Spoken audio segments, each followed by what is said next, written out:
We are following breaking news just into our newsroom. Mountain Home Police are following up on a tip that a 9-year-old Tennessee girl allegedly kidnapped by her uncle is here in Idaho. An employee at the Jade Palace restaurant reported seeing a white van with Tennessee plates come through the drive-through window at 9:30 last night. The witness believes that the physical description of the van, suspect, and missing child match what was provided by an Amber Alert. Mountain Home Police say they're following up on the report. Officers are reminding the public to be on the lookout. Again, if you see this man or young girl, call police. Tammy, we are here in Cooper Court. You can see many of the tents still set up behind me. Some people are packing up their belongings, cleaning up their area, moving out. But again, many people are still here in this area. And Boise police tell us they are not forcing anyone out at this point. They're simply asking people voluntarily to pack up their belongings and move to another location.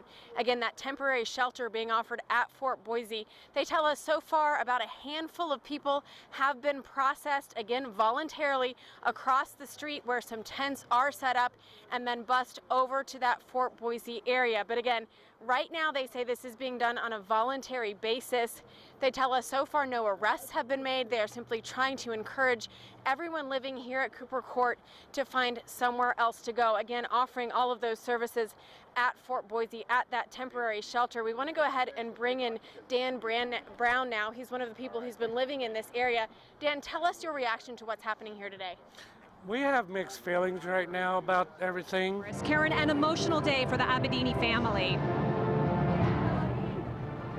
It certainly is, Kim. You can see and hear the large group of supporters here behind me. They're wearing yellow. They're holding signs saying "Save Saeed, bring home Saeed." They're chanting that message as well. They're hoping to show President Obama that the Boise community wants Saeed Abedini to be freed and brought back home here. Now, we did speak with Naghmeh about an hour and a half ago. She says this is the day her family has been praying for and hoping for nearly 3 years now. She told us she does believe meeting the president personally, face to face, will be much different than all those letters she sent over the past few years.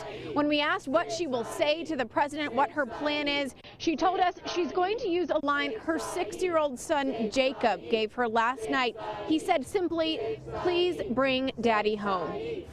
We are following breaking news this morning. Boise pastor Saeed Abedini has been released from an Iranian prison. Several media outlets are reporting that Iran has released 4 U.S. prisoners in this swap.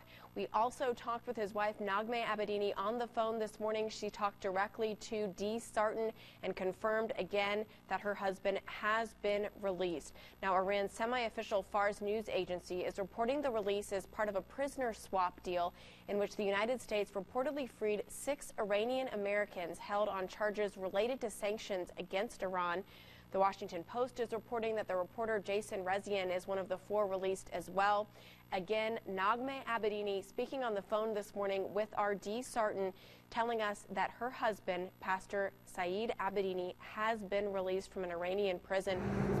Yes, Idaho State Police tells us 1 person died in this crash. It happened just after 3 o'clock this morning.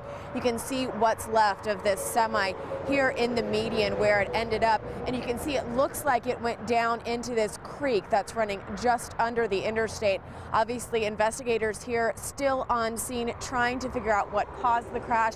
We do know that was the only vehicle involved in the accident. You can see lots of wreckage throughout this area. It appears to be boxes of fruit that this semi was carrying scattered all throughout the median. Right now, they are trying to, again, investigate the crash, figure out what caused it. They're taking pictures of this scene. Now, they do have a sign up about a mile or so down the road traveling eastbound, warning drivers that this crash is here and the left lane is blocked. But traffic is moving pretty smoothly right now. Again, just that one left lane blocked at this time as investigators try to figure out what caused this fatal accident this morning. Again, though, 1 person has died. It happened just after 3 o'clock this morning. We have breaking news to tell you about. Nampa police just announced a few minutes ago that 27-year-old Ashley Ford, wanted in connection to that March 10th stabbing death of Robert Stevens in Nampa, has been arrested in Las Vegas. Ford had a warrant out for her arrest for accessory to second-degree murder.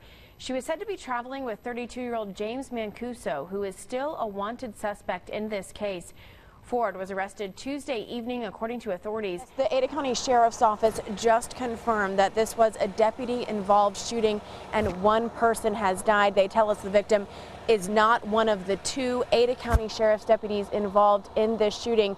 We are here on West Spring River Street. Now, this is near the intersection of 5 Mile and Lake Hazel Road, and we can count about 10 different patrol cars with the Ada County Sheriff's deputies here on scene. Crime scene tape up in this neighborhood, again, near the intersection of 5 Mile and Lake Hazel Road.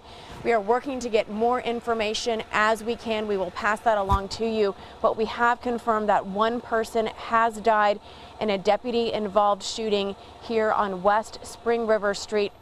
Well, I just got off the phone with Donald Trump a few minutes ago. We talked about jobs and immigration, all big issues in this presidential race that have a big impact on the Gem State. We even talked about Bo Bergdahl.